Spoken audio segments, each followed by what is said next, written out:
வணக்கம். இன்றைய முக்கிய தலைப்புச் செய்திகள்.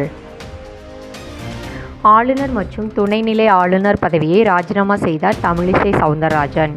பாஜக வேட்பாளராகிறாரா? திடீர் முடிவு. ஆளுநர் மற்றும் துணைநிலை ஆளுநர் பதவியை ராஜினாமா செய்தார் தமிழிசை சவுந்தரராஜன். தெலுங்கானா ஆளுநர் மற்றும் புதுச்சேரி துணைநிலை ஆளுநர் பதவியை ராஜினாமா செய்துள்ளார் தமிழிசை சவுந்தரராஜன்.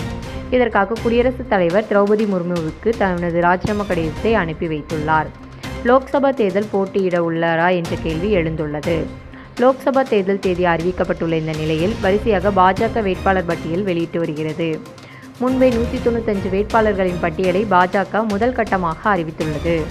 இந்த பட்டியலில் 3வது முறையாக வாரணாசியில் போட்டியிடும் பிரதமர் நரேந்திர மோடி மற்றும் குஜராத்தின் காந்தி நகரில் மீண்டும் களமிறங்கும் உள்துறை அமைச்சர் அமித்ஷா ஆகியோரின் பெயர்கள் இடம்பெற்றுள்ளன. பாதுகாப்பு அமைச்சர் ராஜ்நாத் சிங் லக்னோவிலும் ஸ்மிருதி இரானி அமேதியிலும் போட்டியிடுவார்கள். ஸ்மிருதி இரானி 2019இல் காங்கிரஸ் தலைவர் ராகுல் காந்திக்கு எதிராக போட்டியிட்டு வெற்றி பெற்றார். ராஜஸ்தானின் கோட்டாவிலும் மக்களவை சபாநாயகர் ஓம் பிர்லா வேட்பாளராக அறிவிக்கப்பட்டுள்ளார். 28 பெண்கள், 50 வயதுக்குட்பட்ட 47 தலைவர்கள், ஓபிசி சமூகத்தைச் சேர்ந்த 57 பேர் என 34 மத்திய மாநில அமைச்சர்கள் மற்றும் 2 முன்னாள் முதல்வர்கள் இந்த பட்டியலில் இடம்பெற்றுள்ளனர். 195 பேரில் 51 பேர் அனைத்து முக்கியமான மாநில உத்தரப்பிரதேசத்தைச் சேர்ந்தவர்கள், 20 பேர் மேற்கு வங்கத்தைச் சேர்ந்தவர்கள் மற்றும் 5 பேர் டெல்லியைச் சேர்ந்தவர்கள். 2024 மக்களவைத் தேர்தலுக்கான இரண்டாவது வேட்பாளர் பட்டியலை மார்ச் 13ஆம் தேதி அன்று வெளியிட்டது. அனுராக் தாக்கூர், ஹரியானா முன்னாள் முதல்வர் மனோகர் லால் கட்டார், பஜவராஜ் பொம்மை, பியூஷ் கோயல், அனில் பலூனி உள்பட 72 வேட்பாளர்களை அக்கட்சி அறிவித்துள்ளது. அக்கட்சியின் இளைஞரணி தலைவர் ஜோதாஸ்வி சூர்யா பெங்களூர் தெற்கு தொகுதியிலும், கர்நாடக முன்னாள் முதல்வர் பஜவராஜ் பொம்மை ஹவேரி தொகுதியிலும் போட்டியிடுகிறார்.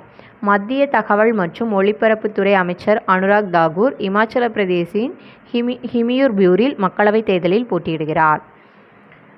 இந்த நிலையில்தான் விரைவில் தமிழ்நாட்டின் வேட்பாளர் பட்டியலை 2 to 3 நாட்களுக்குள் பாஜக வெளியிடும் என்று எதிர்பார்க்கப்படுகிறது. இதற்கிடையில் ஆளுநர் மற்றும் துணைநிலை ஆளுநர் பதவியை ராஜினாமா செய்துள்ளார் தமிழிசை சவுந்தரராஜன். இதனால் அவர் எங்கே வேட்பாளராக களமிறங்கிறார் என்ற கேள்வி எழுந்துள்ளது.